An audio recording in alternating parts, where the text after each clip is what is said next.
உன்னை பார்த்த பின்பு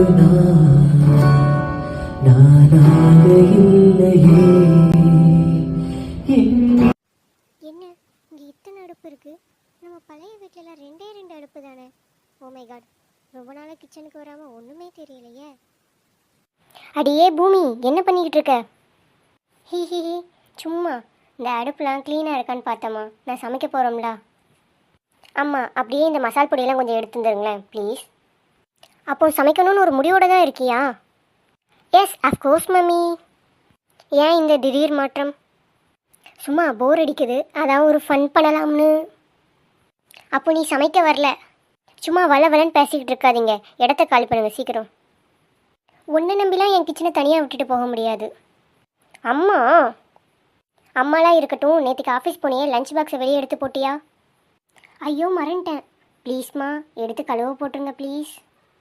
என்னால் முடியாது. நீ சமைக்கிறதுலாம் சரி, நீ சமைச்ச பாத்திரம் அப்புறம் உன் லஞ்ச் பாக்ஸு ரெண்டுத்தையும் கழுவி வச்சிடணும். சிங்கில் மட்டும் அப்படியே போட்டுட்ட பார்த்துக்கோ. எதுக்கு இன்னைக்கு சாந்தி அக்கா வரலையா? லீவா? ஆமாம், சாந்தி நாளைக்கு தான் வருவா. அவங்க அப்பாவுக்கு உடம்பு சரியில்லைன்னு பார்க்க போயிருக்கா. ஓ மை காட் பூமி, நம்ம சாப்பிட்ட தட்டை கழுவுறதுக்கே நம்ம ரொம்ப சோம்பேறிப்படுவோம். இதில் சமைச்ச பாத்திரமும் கழுவணுமா? நோவே. இதுலேருந்து எப்படியாச்சும் எஸ் ஆகணுமே. என்ன சொல்கிறது? என்ன பூமி யோசிக்கிற? போங்க, நீங்கள் பேசி பேசியே என் சமைக்கிற மூடையே ஸ்பாயில் பண்ணிட்டீங்க. நான்லாம் இன்னைக்கு சமைக்கலப்பா. நான் சாந்தி அக்கா இருந்தால் மட்டும்தான் சமைப்பேன். நான் போய் இப்போ விஜய் சிது விலாக்ஸ் பார்க்க போகிறேன். ரொம்ப எரிச்சலாக இருக்குது. ஹி ரொம்ப சமாளிக்காத. கழுவ சோம்பேறிப்பட்டு தான் நீ சமைக்காமல் இருக்கிறது அப்பட்டமாக தெரியுது. எப்பா பெரிய நடிப்புக்காரி. போ உங்கள் அப்பா காலையிலேயே உன்னைய கூப்பிட்டாங்க. ஏன் எதுக்கு? ஹோட்டல் கணக்குப்பா. நீ ஒரு டைம் பார்த்துட்டேன்னா அப்புறம் எல்லாத்துக்கும் சேலரி போட்டுருவாங்க. போங்கம்மா, 6 நாளும் ஆஃபீஸில் அதே வேலை தான். சண்டேயும் அக்கௌண்ட்ஸ் பார்க்க சொன்னால் எனக்கு எரிச்சலாக வருது. முடியவே முடியாது. போங்க. அதான் ஆல்ரெடி அந்த ரவி அங்கிள்லாம் கணக்கு பார்த்து வச்சுருப்பாங்கல்ல, திருப்படியும் அதை நான் பார்க்கணுமா? நீ போய் ஒரு டைம் பார்த்துட்டு கரெக்டாக இருக்குன்னு சொல்லிட்டா போதும். உங்கள் அப்பாவுக்கு அது ஒரு நிம்மதி, அவ்வளோதான். சரி, நீங்கள் அப்படியே தனியாக புலம்பிட்டு நிற்காம மதியானத்துக்கு சீக்கிரம் லஞ்சை செய்யுங்க. நான் எங்கள் டேடியை போய் பார்க்குறேன். டாட்டா. Kavya, come to my cabin. Yes ma'am.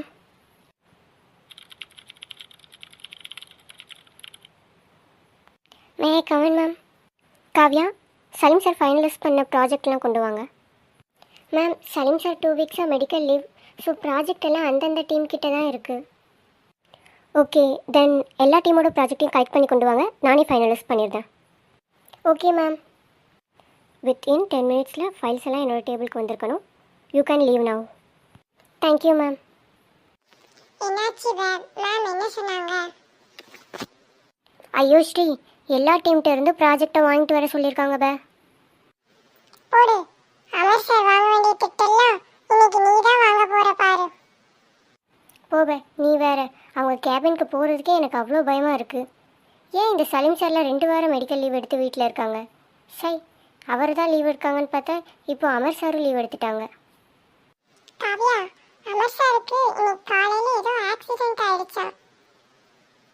என்னது ஆக்சிடென்ட்டா? ரொம்ப பதறாத, சின்ன காயம்தான்.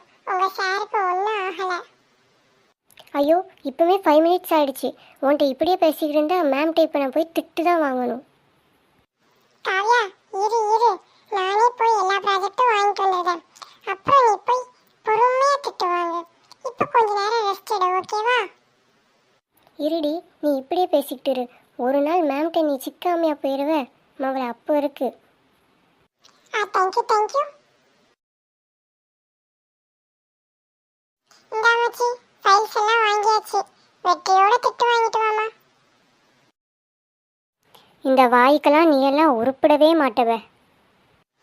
என்னைய புகழ்ந்ததெல்லாம் போதுமா? உன்னைய புகழ்றதுக்காண்டி ஒருத்தங்க வெயிட் பண்ணிட்டு இருக்காங்க. சீக்கிரம் போய் புகழ்ச்சியெல்லாம் வாங்கிட்டு வாங்க. இருடி, உன்னை வந்து வச்சுக்கிறேன்.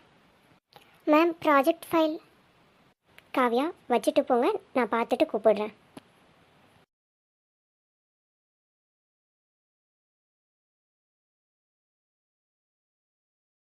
காவ்யா, கேபினுக்கு வாங்க. ஐயோ, கூப்பிடுற வாய்ஸே சரியில்லையே. ஞாயிற்றுக்கிழமை அதுவுமா? இதெல்லாம் எனக்கு தேவையா?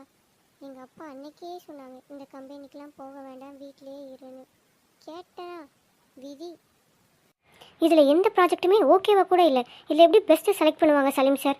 Very worst project. நானா ப்ராஜெக்ட் பண்ணேன்? என்கிட்ட திட்டி என்னதான் ஆக போகுது? வித்தின் 1 வீக்குள்ளே இந்த டீம்கிட்ட இருந்தெல்லாம் எனக்கு புது ப்ராஜெக்ட் வந்திருக்கணும், அதுவும் பெஸ்ட்டாக. எந்த டீம் ஒஸ்ட்டாக இருக்கோ அந்த team leader plus team members எல்லோரும் டெர்மினேட் ஆயிடுவாங்க. Okay ma'am. என்னடி காவ்யா பேரஞ்ச மாதிரியே வர? ப்ராஜெக்ட் ஓகே ஆகலையா? அதை ஏன்டி கேட்குற? எந்த ப்ராஜெக்டும் ஓகே ஆகலை. எல்லா டீமும் அகெயின் புதுசாக ப்ராஜெக்ட் பண்ணணுமா, அதுவும் வித்தின் 1 வீக்கில்.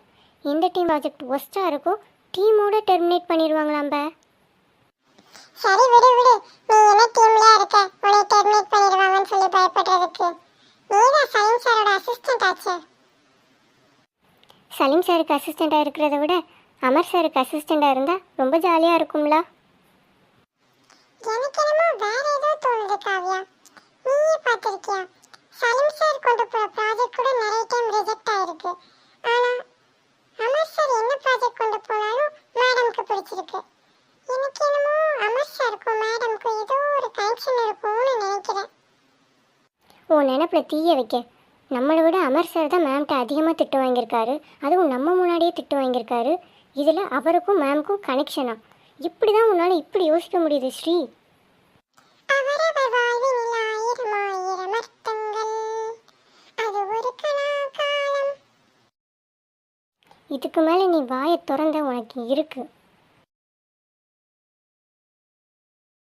ஐயோ கண்ணு. ரியா குட்டி, ஜீவா பாவெண்ணிலாவே வாடாத பூவே என் வாழ்வில் மீண்டும் என்ற தாய் கண்ணோடு இமையாய் சுகமான சுமையாய் இரு கை